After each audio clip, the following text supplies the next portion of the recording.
Shona names with meaning. Tatenda, tatenda. Thankful, thankful. Tinotenda, tinotenda.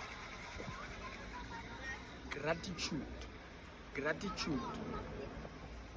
Tadiwa nashe, tadiwa nashe.